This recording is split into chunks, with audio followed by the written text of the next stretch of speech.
Hi everyone, Sandra Duran Wilson here, and welcome to this week's Mixed Media Soul Sparks. Every week I try and bring you some new tips and tricks and inspiration to jumpstart your next project. And this week I have something that I have found very addictive, and you might also find it that way. I'm going to be creating these marbled papers. So not only do I bring you these videos, but you also get the notes and you get links of where to find a lot of these products. So the other weeks, the other months are available too, and they're all set up in the website, so you can take a look and see if there's something that you like, in a previous month you missed, and you can get that month individually. So I hope you take a look at all of that. And let's get started with this. So I want to just show you some of the papers I've already made. And when I said it's kind of addicting, you can see that I've already made lots of papers.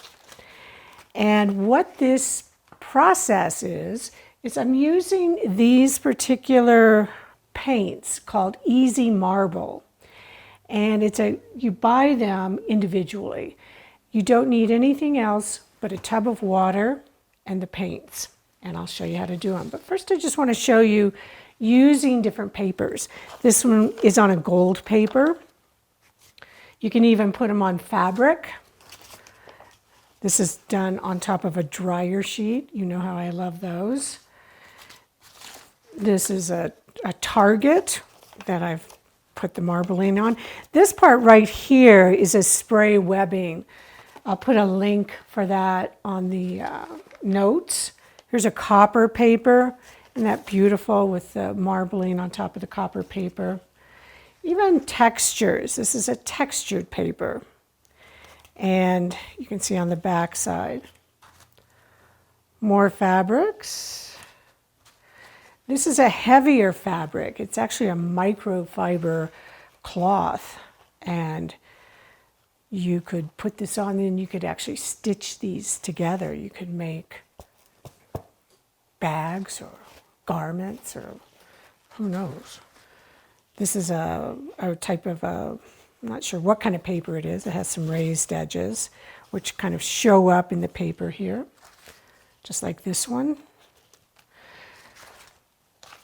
And I'm going to be showing you how to do this on a lot of different papers. So let me get my gloves on. I always recommend wearing gloves because this product, it's not acrylic. It actually is, well, I don't really know what it is, but it's got some kind of chemical, like an oil base, and it smells. So if you have any sensitivities, I would suggest doing your setup outside because it is going to smell a bit. And then you can leave your papers outside to dry because they continue to outgas those smells. Now I've just got a kind of a tin roasting or aluminum roasting pan, filled it with water. I've got some plastic over here to set my papers on. And let me just talk a minute about these. This is called Marabou. And like I said, I'll put the links in it. But it tells you which paints are more transparent and which are more opaque. So you can choose how you want to mix your colors. They recommend using only 2 to 3 colors. So I'm going to show you. Let me see. Oh, and I need a stick. So we'll just use this one. And you want to shake the bottles up. And then you just kind of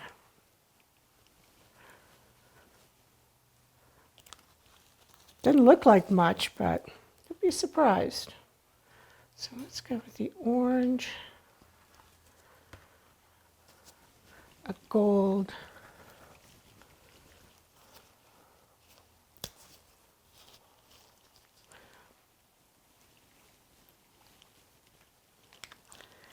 and I think I'm going going to use a green.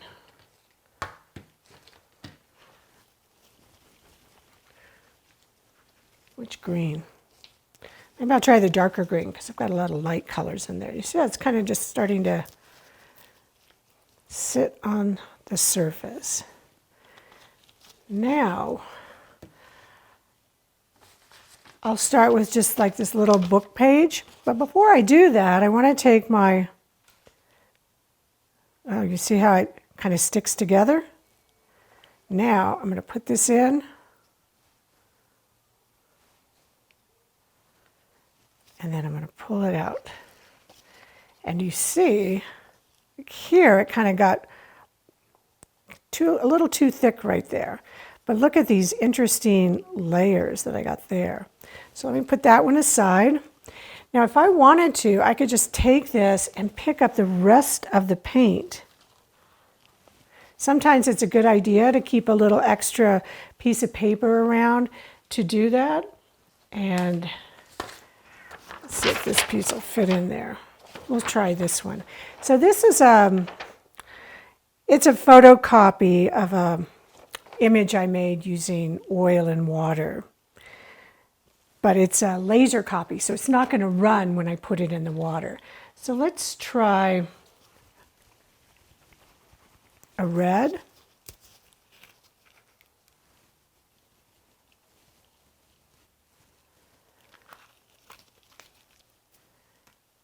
And purple, because I already have those colors in there. One of the things I've noticed in doing this is that the metallics tend to kind of clump a little more, like I saw on that piece of paper, the first one. You see, it doesn't take a whole lot. So now I'm going to just move this. You also want to be fairly quick about this. You don't want to put this on and then walk away.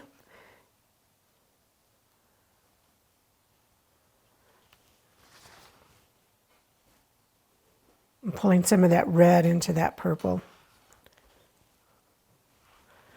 Okay. And I'm just going to put the whole thing onto the water.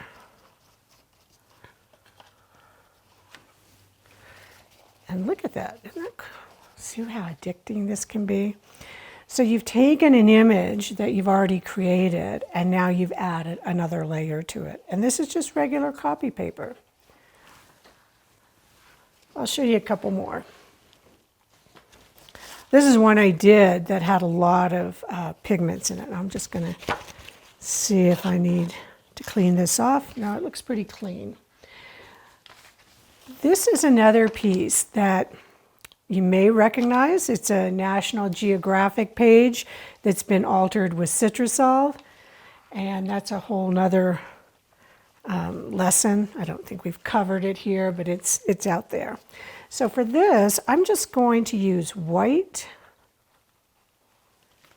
and black and white. Let's just do black and white, see how that looks.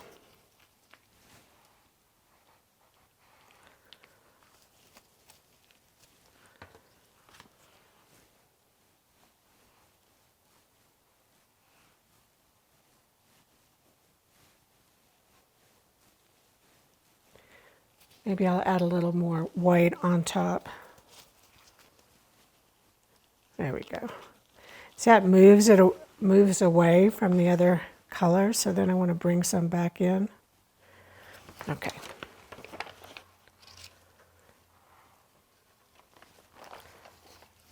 How quick that is. And now I've got a whole other layer. So I look at this as a way of adding layers to papers that I already have. I picked up some more of that white. I'm going to do one more with, let's see, here it is.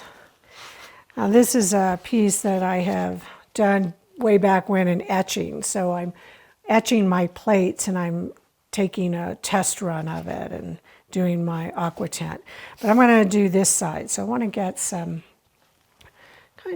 let's go with some blues here. Now this is more of an opaque blue, and I think this one is, I'm going to go with 3 different blues and see what happens. I'm not putting quite as much because I'm putting 3 colors. Now, I could stand around and do this all day, but I'm going to stop after this one and give you some ideas of what you might do with these papers. Look, that's like a star right there. That's pretty cool.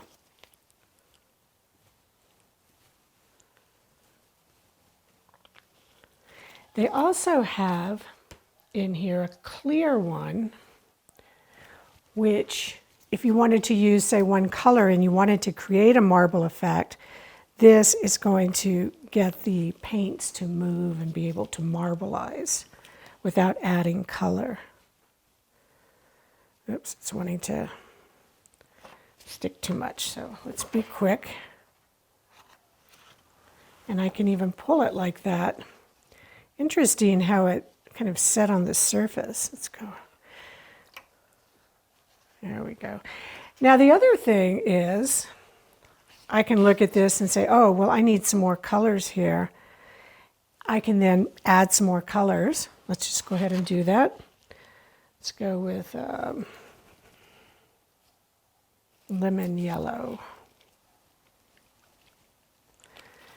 And just that clear.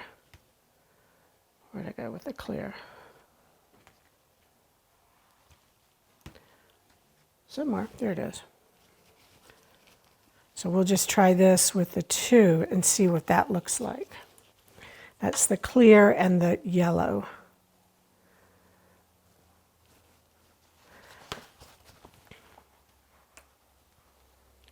And you can kind of pick and choose how you're going to put it on there. So these are just some of the ideas, some of the ways you can do it. I could keep building up these layers and determining, oh, okay, maybe I just want to add some color right there. So I'm just going to bend my paper and put it in there. And once this dries, I can do all kinds of things. So let me just move this out of the way and I'll show you some of the ideas of where I'm going to go with these pieces. Now here, I've taken one of the pieces and I've adhered it onto this board. And what I'm going to do here is I could take another piece, I could do collage, like this is going to be a figure, a dress, and I could paint the head in. So I could paint out parts of this. And you'll see I'm going to work with a different design and I'm going to block out parts. So just parts of the marbling are showing through. Another way to do that would be just to take and cut out shapes and do collage. So there's so many ways that you can work with these. Books, stitching, like I said, you put these on fabrics and you can sew them together. In the notes, I'm going to be adding some of the pieces that I've done. Like this is an image that I made. I could then marble, even just on a section of this if I wanted. So Marabou marbling inks, it's you can buy a few or as many as you want, and then just really try different kinds of papers. It's very exciting to even use something like this, which is kind of I got from a craft book, and then I could marble on top of it and then use this in the finished work. So in the notes, I'll be adding some of the finished pieces that I make, and I hope you enjoy this as much as I do. As you can see, I have tons of these papers, and I just love how they come out, and you can just cut out, like, I see like a flower blossom here. I could cut out a flower from that. All right, well, that's it for this week. Look for the notes, and I will see you next week. Check out the website, join up with the Creative Awakening community, and next time, I'll see you then.